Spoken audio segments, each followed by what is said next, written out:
Hey everybody, this is Vril. Welcome to Assetto Corsa. So we're going to be running the tuned spec of the Mazda RX-7 Spirit R Edition. The Spirit R was Mazda's send-off for the RX-7 that was produced up until 2002. So they built about 1,500 of these Spirit R models, mostly producing them for the Japanese market, so they are right-hand drive. And we're going to be running the Silverstone International circuit. Just thought this would be a good place to test drive this car. Didn't get too many laps in the car before I ran. I think we're starting in 17th position, and we're running against all other RX-7 tuned spec as well. So this RX-7 Spirit R Edition, a little bit more performance out of the RX-7, a little bit more lightweight. It comes with some racing seats. Although, by today's standards, not too many extra features, as we do a little bit of chrome horn action on the car ahead of us. So this Spirit R comes with about, at least in the stock model, we're running the tune spec, it comes with about 440 brake horsepower, but the stock edition of the car comes with about 276 horsepower. There was actually a limit. There was a gentleman's agreement in Japan of the sports car manufacturers that they would limit the horsepower of the car to 276 horsepower, and that ended in about, I want to say, 2005. So this RX-7 is right at the limit there, as a lot of power in this car for such a lightweight car. 440 horsepower, I think it comes in about 1,300 kilos, and that power range, something special. This is a rotary engine car, so the power range a lot higher than a normal engine car that would come in maybe 3,000-4,000 RPM would be where you get that maximum torque, maximum power. This car comes in about 7,000-8,000 RPM. It's kind of a unique feature of rotary engines that you'd see in the RX-7, the RX-8, and any other rotary engines out there. Not that there are any being produced at the moment. The RX-8 ended its production run in about 2012 was the last model, and Mazda has not produced a rotary engine since, although they have talked about continuing, and maybe a return of the RX-7 has been rumored for years. So we'll see if that ever happens as we drive up here into Stowe, when the famous corner is here. I think every corner here in Silverstone has a different name, and I'll have to go by my memory. Maybe the straightaways also have their own names. I have to go by my memory to remember all of them. I haven't really driven this circuit since they did that layout change for the Grand Prix circuit. I know it before. What year did that new layout come out? Maybe 2012, 2013, but I haven't driven that circuit as much as I drove it before that one. I mean, Silverstone's gone through dozens of changes over the years since its, probably first races in the 1940s and 1950s, since this was like a World War II air base that became a circuit after the war. So, again, we started in 17th, we've moved our way up to 11th, so we'll see what we can do. We're doing a 10-lap race here. I think we're into, this is Beckett's Corner, and on to the Hangar Straight. And we'll be making a run up into Stowe once again. So here in Assetto Corsa, I would say that compared to Automobilista that I've been featuring in the last couple weeks of my sim racing videos, the artificial intelligence isn't quite as good. I mean, it's competitive, but the way they race, they seem to brake check you like a whole lot earlier than they really need to, so I'd a little bit not as racy for that reason. You can see those brake lights come on a whole lot earlier than we would ever brake. I mean, I think I just saw him tap his brakes up there. I mean, I didn't need to hit my brakes on that corner, I don't think, anyway. I think I just let off. Now here, a little bit of brake. See, he's into the brakes way past the apex of the corner, so I don't know what that's about. And he brakes way earlier than I do, so again, they make it up on the straightaway though somehow. Anyway, I guess some of that artificial intelligence magic So this car probably very, very good for drift challenges that are in this game, since you can get that power coming on right around. So there are two turbochargers on this car. There's one that it's kind of a unique layout. I don't think it's considered a twin turbo, but there are two turbochargers on this engine. So one of them gets you to 4,000 RPM, and then it turns off. And then the next turbo turns on at 4,000, and you really don't get that power range though until you hit maybe 6,000 RPM, and then it really turns on, and you can really feel that power turns on, and that's what the rotary engine. It's known for that high torque. I mean, its torque isn't that great compared to other engines of similar horsepower, but in the lightweight of the car, the very agile car here. So once that does turn on, I mean, compared to, say, there's a Corvette in the Assetto Corsa, and I was looking at its torque compared to the RX-7. It's like the same brake horsepower, 444 for this particular edition,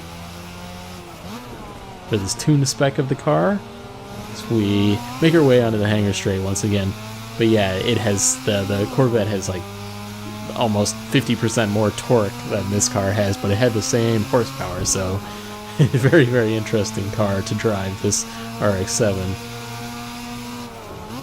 I have to check out if anybody has created. I know that it's not in this. So this is, I might have mentioned already, but this is part of the Japanese DLC pack for Assetto Corsa. But there is not an RX-8. I'd like to do a test drive of the RX-8 in this sim to see how that performs compared to the RX-7. I suspect the RX-7 probably quite a bit heavier than the RX-7, being that the RX-8 has 4 doors, although the rear doors are those smaller suicide doors. And we're about halfway through this a little bit shorter race I thought I'd do with this car. Again, the artificial intelligence not quite as competitive as the Automobilista, as we really get into that power range there. Whoa. Yeah, I think my tires are... I'm doing my best drift impressions here. This is a bit of a workout here, sawing on the wheel in this particular race. I think in my short practice that I did, I think I was able to get down into the minute 15s, but I haven't been paying attention to my race speeds, but at my last lap anyway, it was a minute 17, so not quite there. So unfortunately, most of the DLCs for Assetto Corsa comes with a track, but this one, recently they released the red pack that came with... What track did the... I mean, it's like an Italian oriented manufacturer. It's like Ferraris. You have the Ferrari 2015 Formula 1 car in that particular DLC. I can't remember what circuit it comes with, though. Obviously some Italian circuit. Maybe Monza, but Monza's, I think, in the stock game here, so I'm not sure. I'd have to look at what... Whoa. Getting a lot of wheel spin in those slower sections of the course here. Not too bad coming onto the hangar straight, though.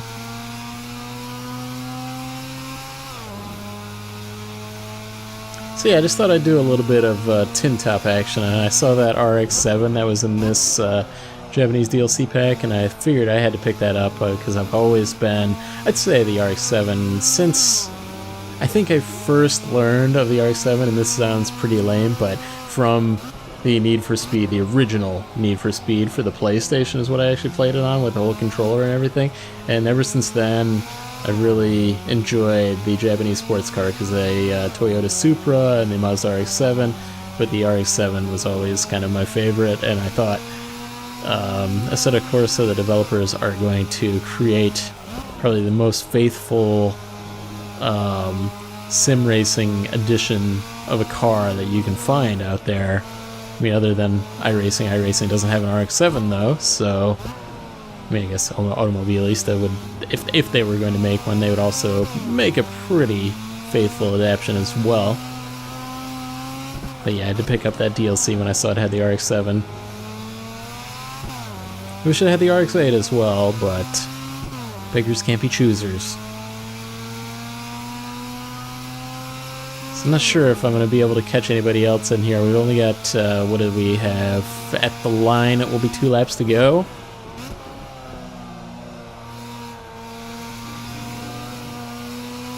But yeah, let me know if you guys want me to feature any other cars, or you want to see some more RX-7 action from another circuit out there. There's plenty of circuits I could have done.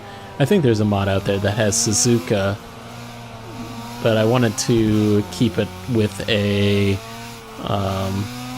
one of the stock circuits that comes with the game here. So we completely run over the rumble strips there, heading into Abbey through the farm curve, and we're taking a little bit extra. A lot of room, a lot of swinging wide on here. See if we can catch these guys. I'm not sure. Certainly not if we're doing our best drifting impression, though. We're not going to be able to catch them. Some skid marks there. I see somebody probably had some action back there. Hopefully I put enough fuel in the car, number one, as well, so...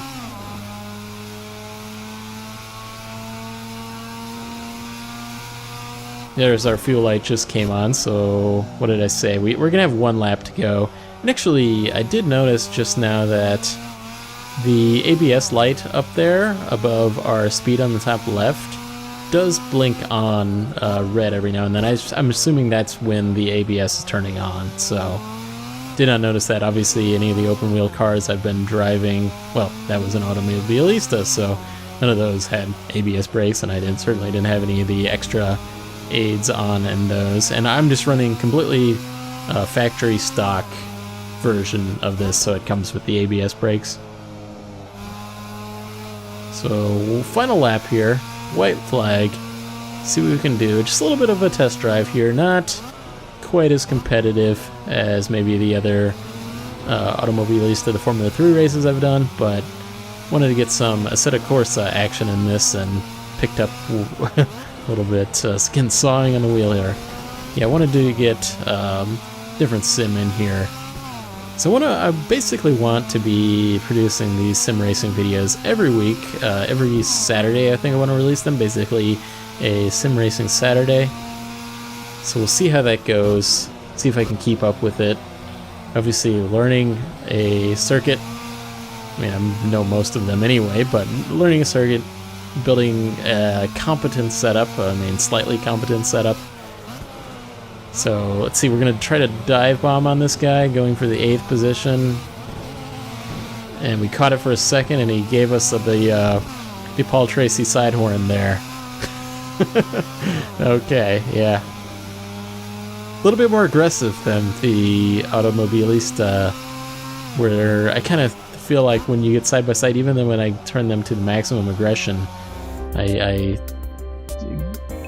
certainly they kind of let you by. So 13-minute race, 10 laps, 13 minutes. We were 9 seconds behind the leader, so not too bad considering, like I said, I didn't practice this particular car combo track as much as I've done with the Formula 3. And our best lap was 1:16. I practiced in, I think I did lay down a couple minute 15s, but mostly in the 1:16, 17s here. So I think I was a bit over driving with the traffic ahead of us. So otherwise, guys, hope you enjoyed this episode. Make sure to hit the like button if you did. Really helps out the channel. Let me know what you think in the comments, and I will see you guys next time.